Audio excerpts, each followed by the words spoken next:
Dear students, today we can discuss about a very interesting topic, that is the molecular spectroscopy. In the case of molecules, actually can we see the molecules? We cannot see the molecules, but we can see the molecules in the form of its structure. Okay, so how can you determine the structure of a molecule? You know, the structure is a very important thing when you consider when you try to study the properties of the molecules. The structure is a very fundamental thing in the case of molecules. So the structural determination of molecule is very, very important.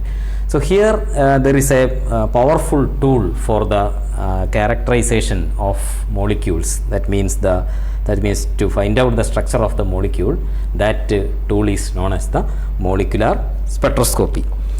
Actually, molecular spectroscopy is the study of interaction of radiation with the matter.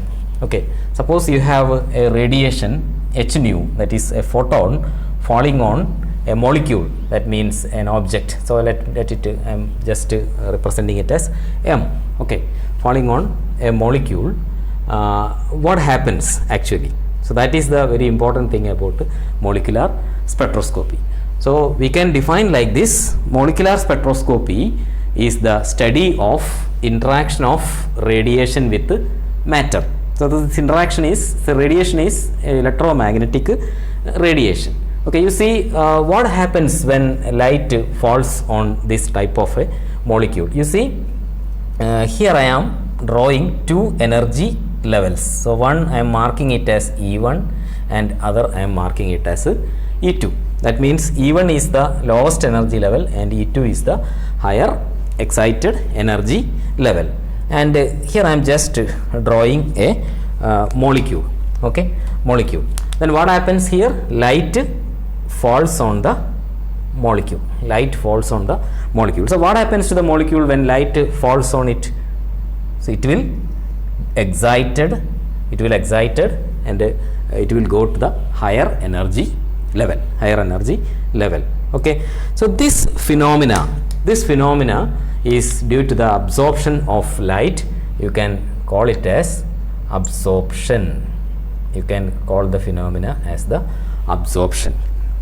Okay, and what is the another effect after the molecule reached at the high energy level? So that I will represent here.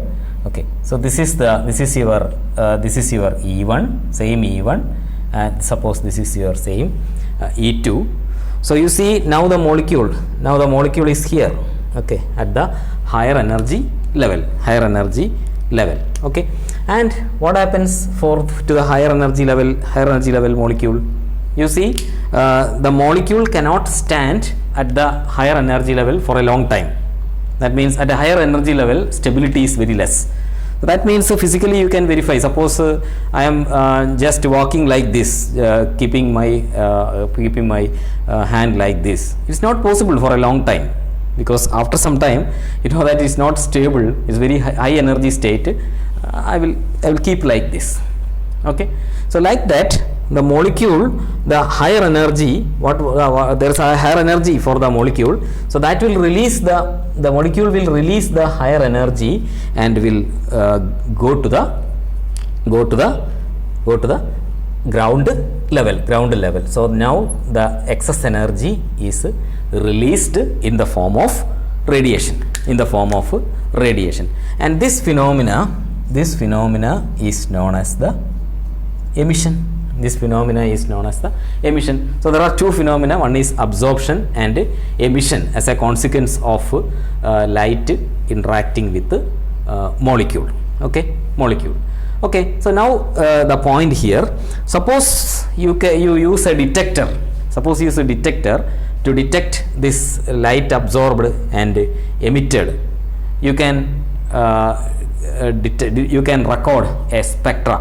So that means in the case of absorption, suppose you are using a detector, you can you can record a spectra. You can record a spectra like this for a particular molecule.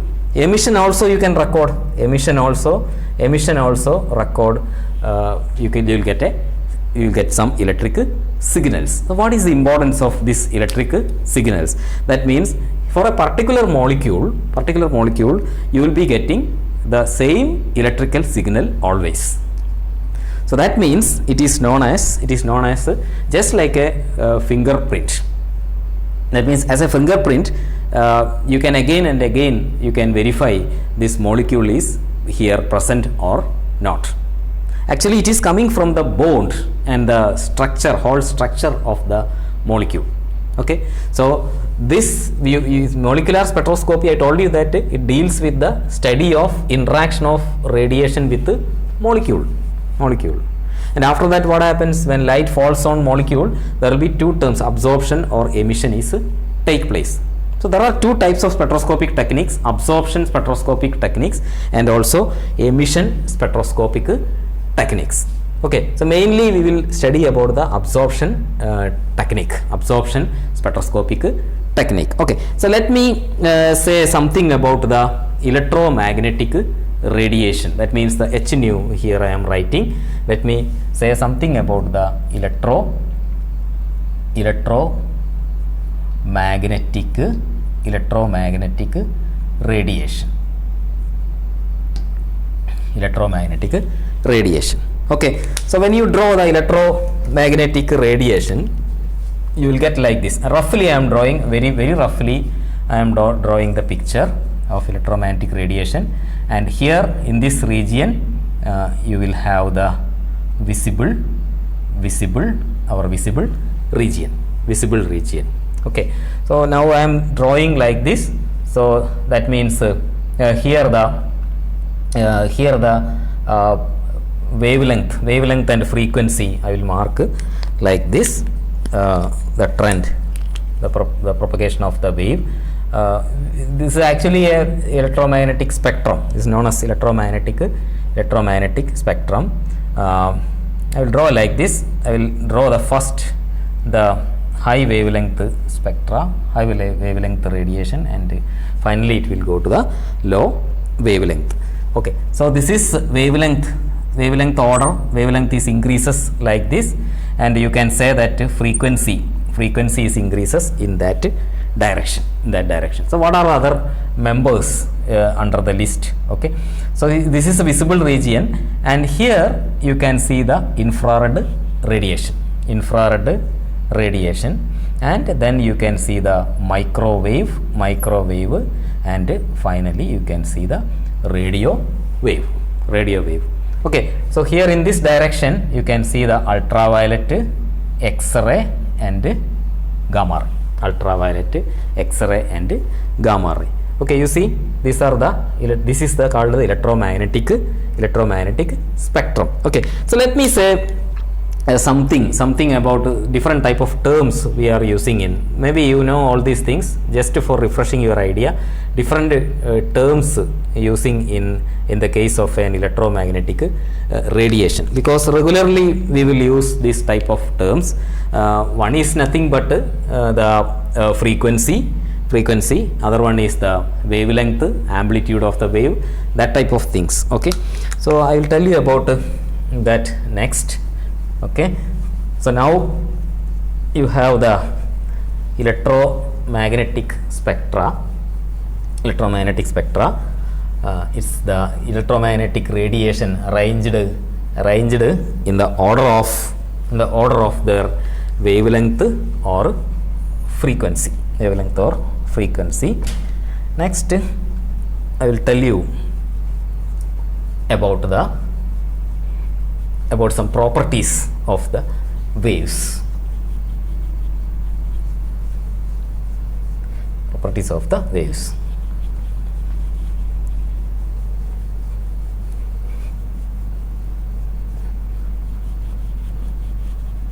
Okay, so this is I told you this very fundamental idea.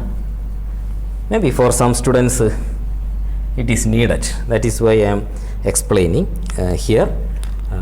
if you consider a wave like this, okay, you can mark here, suppose the wave is propagating in this direction, this is the lambda.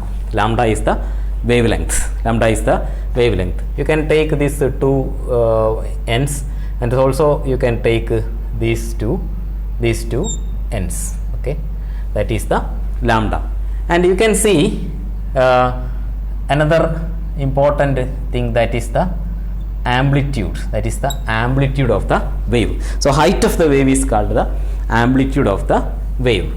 And another important one term is called frequency. Okay, frequency, you know, it's very familiar to you. Frequency means what?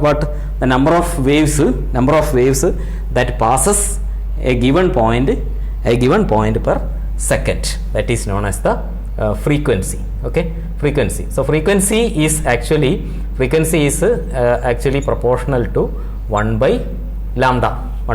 We have seen here, okay, lambda increases means wavelength increases means frequency decreases, and vice versa. Okay, so nu is proportional to 1 by lambda, and nu is equal to c by lambda. What is c? C is the velocity of light. Okay, and all these things is very clear to you. Another important terminology we are regularly using in molecular spectroscopy is the wave number. Actually, frequency we can express in wave number also. So wave number, nu bar is equal to, simply it is 1 by lambda, 1 by wavelength, normally expressed in centimeter inverse. So you will understand when we are dealing with the infrared spectroscopy and other type of spectroscopic techniques, frequency we will mainly express in terms of wave number. So wave number, that term is very important. Okay, so I am gradually coming to to talk about the energy, and then we can go to different type of energy levels, and finally we can go to some more fundamentals about spectroscopy.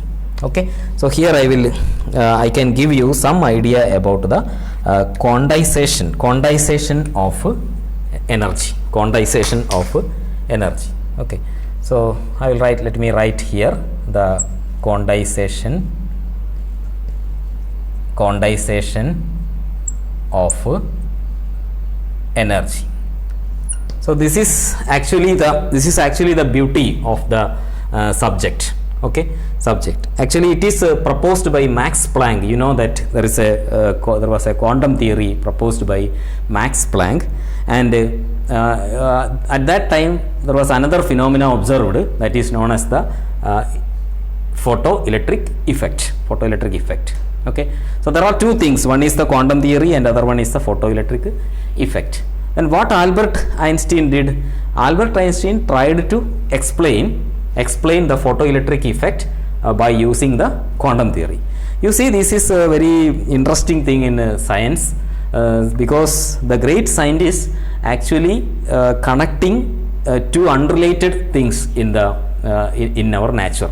Okay, so in our first appearance, maybe it is look very indifferent, but if you can find a relationship between these very unrelated things, it will become a great invention sometimes. So that is what Einstein did, because quantum theory is not proposed by Einstein, and also photoelectric effect is not invented by Einstein. What Einstein did, Einstein explained the photoelectric effect with the help of quantum theory. So this is actually the quantization of energy, simply means the quantum theory. So this is just like one person. This is just like one person is moving through a ramp. This is a ramp, moving through a ramp, and another person is going through the steps. Okay, the steps like this. So this is the step, and he's actually climbing the step. Okay, so this is the ramp and this is the steps. Okay, so you know that in through the ramp continuously you can move.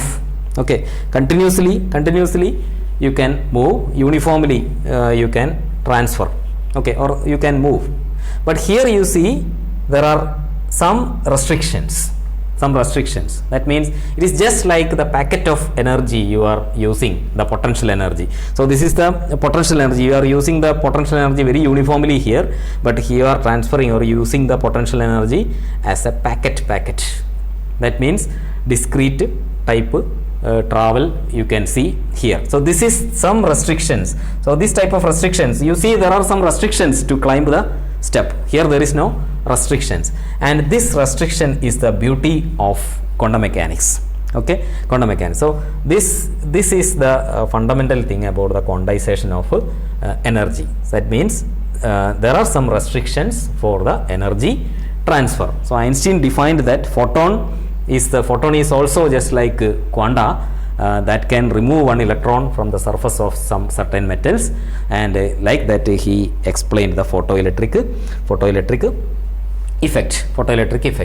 And one more thing is explored, that is the the energy is directly proportional to nu, that is the frequency. Energy is directly proportional to frequency, and energy is equal to h nu.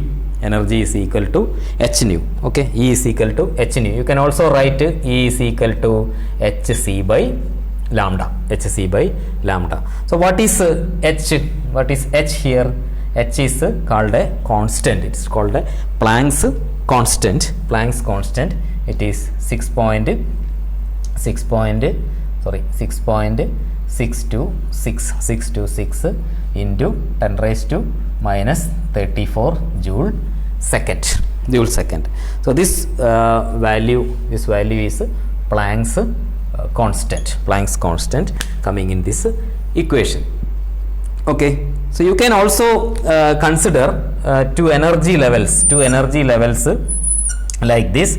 I already told you your E1 and E2, the absorption and emission you can mark. Anyway, this is actually, how can you write this? E2 minus E1. Your E2 minus E1 is actually equal to delta E, that is also equal to h nu.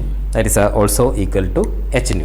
about the quantization. It's a very general thing, because quantization of energy, the concept of quantum mechanics is completely working in the principle of molecular spectroscopy. That is why I am telling like this. Okay, so let me give you some details about different type of energy and different type of energy levels. Okay, so let me rub this portion, and next I will tell you about different type of available energy levels. And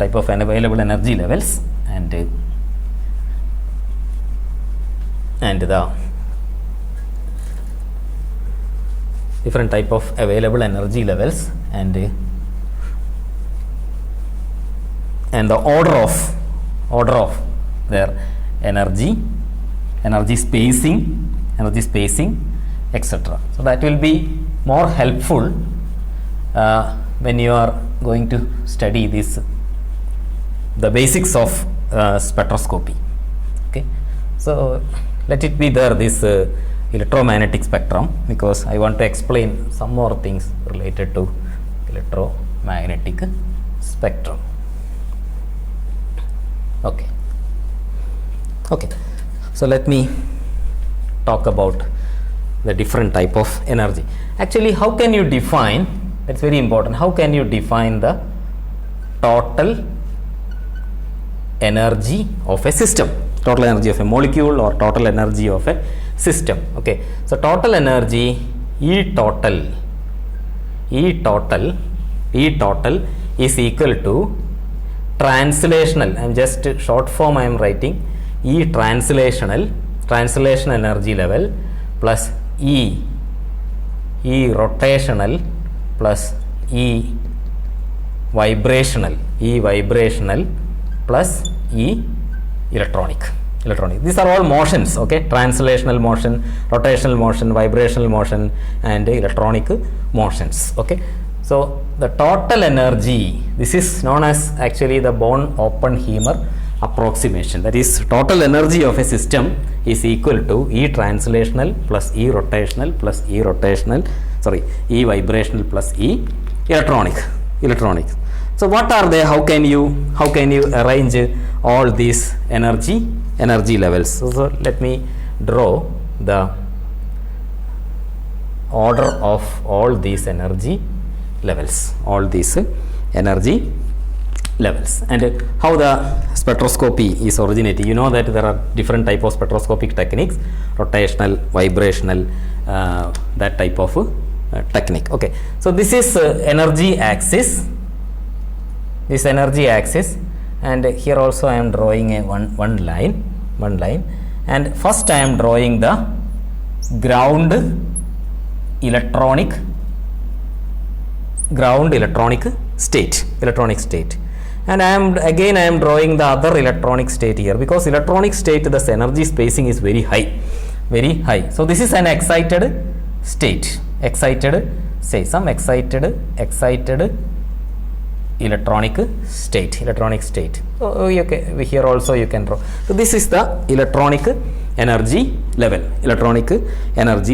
Okay, then next comes the vibrational energy levels. So this is electronic, that is, the spacing is very high, you see, very high energy, because for an electronic transition needs very high energy. That is why this energy gap. And in between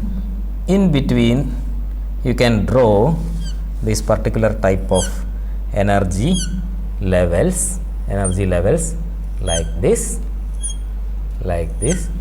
This is actually the what I draw here is the vibrational energy levels. I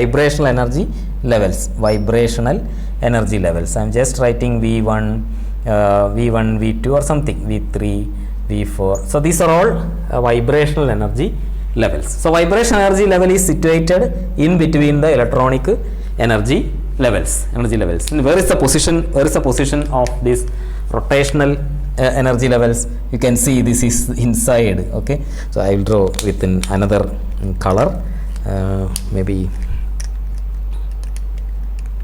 Okay, I will draw with the blue color here. Here you see this type of energy levels in between. You see, in between some energy levels are there, and these levels are known as rotational. These levels are known as the rotational energy levels. And where is this translational energy level? Translational energy level is maybe in between the rotational energy level. But here you see translational energy level has a problem. That means in the case of translational energy levels, it is very equally spaced, just like a continuous line.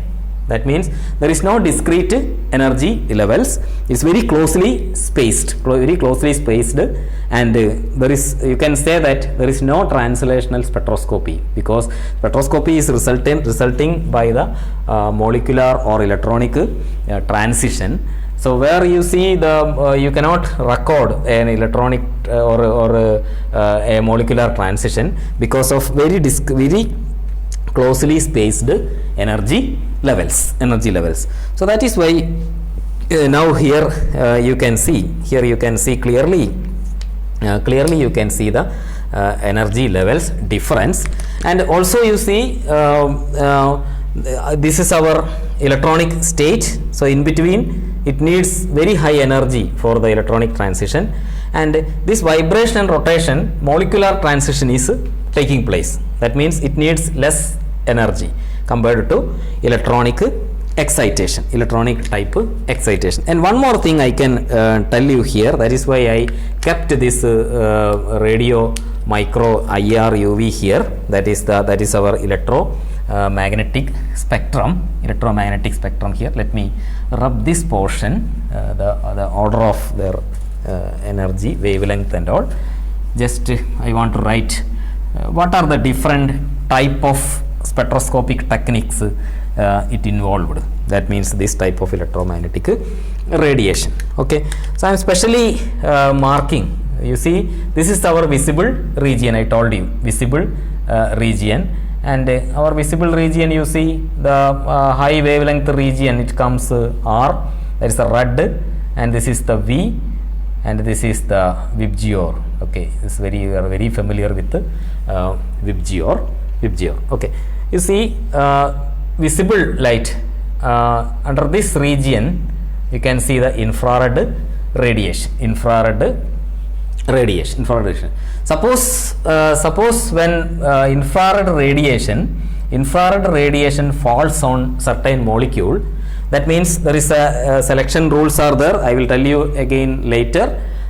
Suppose it falls on a dipole moment, a molecule with dipole moment, or a molecule that change the dipole moment during vibration, or simply you can call, suppose you have a dipole molecule with a dipole moment here, infrared radiation, suppose it is falling on this molecule, it will vibrate the molecule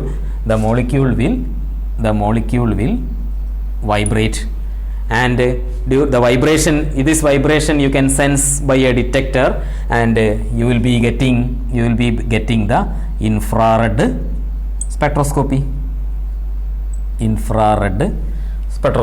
Will be getting the infrared spectroscopy. Another important thing is, next one, you can have the microwave region. Okay, suppose microwave falls on certain dipole. This is actually dipole, or you see dipole means what? Dipole means HCl is a dipole. The HCl is a molecule with dipole moment, that means delta plus and delta minus, that type of molecule. H2O is an example, NH3 is an example. These are all molecule with the dipole moment. There are also some molecules with no dipole moment. There you see some conditions are there that I will explain later. So what happens when microwave falls on this type of molecules? Then the effect is rotation. The molecule will rotate. Okay, this is actually the working principle of microwave oven in your home. Okay, so in your microwave oven, you are keeping your cake, and this cake consists of water or any other thing. Okay, if whatever you like, you can tell. Water is there. Water is a molecule with dipole moment. So when microwave falls on that molecule, that will rotate. So rotation will cause rotational energy, and heat will be produced, and internal heat will be liberated, and due to that heat, this food is cooked after, you can see. So we are not giving heat from outside. This is called internal heating. So microwave, the effect, the molecule will rotate. This rotation also you can detect by a detector, and this signal you can use for molecular characterization. That is other type of spectroscopy. You can call it as rotational. As another case, that is called, you can call it as rotational spectroscopy. So you have infrared spectroscopy, rotational spectroscopy, and here also many things are there. And again you have the radio waves. Radio waves will cause the spin reversal, nuclear spin reversal of the molecule. There you have NMR spectroscopy. NMR means nuclear magnetic resonance spectroscopy. There are some conditions, higher level, when in the higher some class, in some class I will explain what is NMR and all. I am not going to the details now. And next one, you can see the UV, ultraviolet radiation. You know that this is a high energy radiation. This is a high energy side. You see, frequency is very high here. Frequency is directly proportional to energy. Under the influence of UV visible radiation, what happens? Electronic transition occurs. And that particular spectroscopy is known as the UV spectroscopy. UV spectroscopy, or it is also known as electronic spectroscopy. Electronic spectroscopy. Okay, and here you can see X-ray is there, gamma ray is there. You have X-ray spectroscopy is there. Gamma is also using for some other spectroscopic techniques. But you see here, energy is very high. Energy is very high. In the case of UV spectroscopy, electronic spectroscopy, ultraviolet can eject the valence electrons from the atom. Valence electrons from the atom. But in the case of X-ray, it can eject core electrons from the atom. Okay, so that is why you can correlate with this energy levels. That means electronic spectroscopy means electrons should undergo transition from this level to higher levels. So that much very high energy is needed. That is why it is known as UV radiation is using. That is why it is known as UV visible. So is UV visible also. Sometimes we will say UV visible because this small range of visible light is also there. You can call it as UV visible spectroscopy. Otherwise, electronic spectroscopy. And here you see infrared IR. IR is somewhat low energy region. So that is why it needs low energy for the molecular transition. Actually, electronic excitation needs high energy. Here it needs very small energy. Okay, and microwave, but inside microwave, here it is. Okay, that means again less energy where radiation using for the rotation of the molecules, rotational transition of the molecule. Here you can say vibrational transition, here you can say rotational transition, and there is no translational spectroscopy. There is no translational spectroscopy. So let us before finishing this, I will tell you two more things. One is how a spectra is originating by the rotation and vibration and electronic transition, and what are the important components of a spectrometer. So that I will tell you next. So I am just removing all these things. You see, please remember what I told you about molecular spectroscopy. Molecular spectroscopy and electronic spectroscopy is very different. In the case of molecular spectroscopic techniques, molecules are excited to higher energy levels. But in electronic spectroscopy, electrons will excite. That needs more energy. You can understand these things by simply reading about the energy levels. Okay. So next, I will explain how a particular spectra is originating. Okay, so detector is very important here in the case of spectroscopy. So you want a very good detector to detect the electrical signals. Okay, so let me explain what is this, how the spectra is originating. Okay, so first we can talk about the rotational spectra. Even though I think rotational spectra we will explain in some other class. Here I can just to show you how generally a spectra is arising. Okay, that is the heading is origin of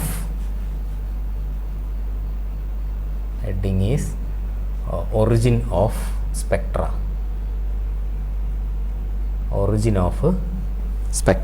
So how the spectra is originating.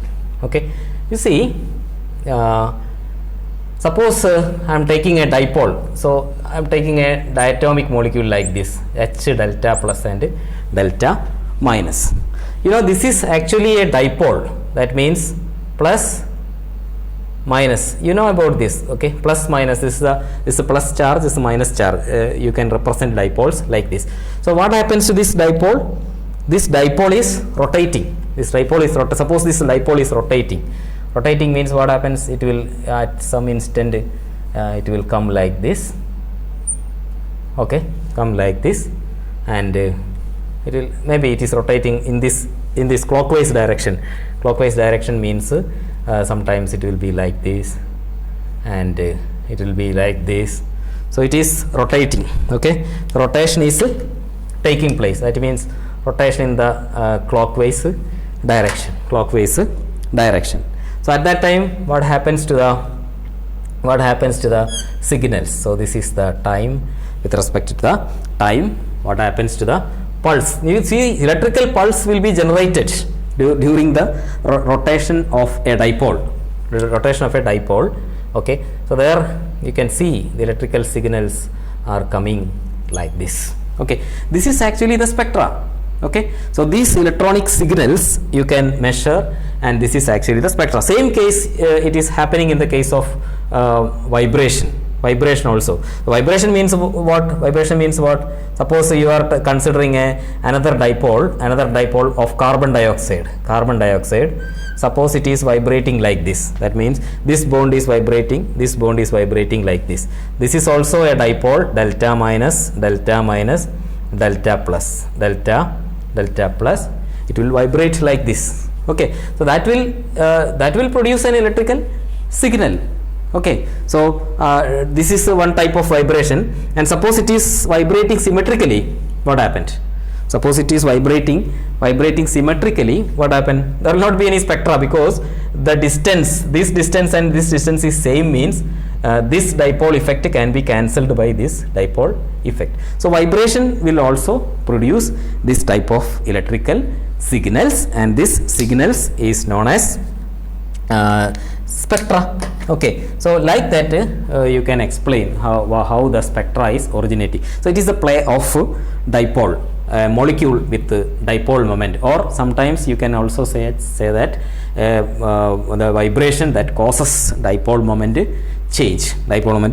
So most of the molecule under vibration and rotation there will be dipole moment change. So that is the origin of the spectra. So finally I will explain about what are the important components. Very simply, what are the important components of a spectrometer? Simply a device, instrumentation side we can just check instrumentation of spectra. So very simply I am telling, I am not elaborating more. I told you that there are two types, absorption and emission. Absorption spectroscopic techniques, and emission spectroscopic techniques, absorption and emission. So we will first see the absorption. Okay, I am just first drawing the source of light. It needs a source of light. Okay, so this is the source of the light, and light is coming, and light is falling on two mirrors here. These are two mirrors, and one beam will pass through your sample. This is your sample, and this is the reference. One beam will pass through a sample, another beam will pass through the reference. So what is the sample and reference? Sample means, suppose your sample is A, you should dissolve it in a particular solvent B. So you have now A plus B, but you need the spectra of A. But here you see reference, as a reference you take the pure solvent B. So this instrument, what instrument will do? Instrument will automatically subtract. So beam will pass through like this, beam will go like this, and here there is a compiler, a beam, it will compile. Sometimes it will subtract A plus B minus B, you will be getting the spectra of A. spectra of A, and directly it will go to a detector. Directly it will go to a detector. Okay, this is an absorption type spectrometer. Okay, spectrometer. And next one is emission type spectrometer. Directly you can draw. That means you have the source of light, some source of light, and it will pass through your sample, and from the sample what will happen? Some light may be scattered or emitted. That will be detected by a detector. So this is the very simple form of spectrometer, absorption spectrometer and emission spectrometer. Okay, so please read about all these things. I was talking you about the very fundamental things about molecular spectroscopy. So from the very beginning I told you about what is molecular spectroscopy, and what is the quantization of energy, and how the energy levels are arranged, and what are the different type of spectroscopic techniques, and also how the spectra is originating, and finally the instrumentation of the spectrometer, simple instrumentation of the spectrometer. So please read all about this. Next class I will give you a brief idea about some challenges. What are some challenges we are in molecular spectroscopy, and what are the simple problems? Problems means the challenges normally facing in the case of molecular spectroscopies. Okay, thank you.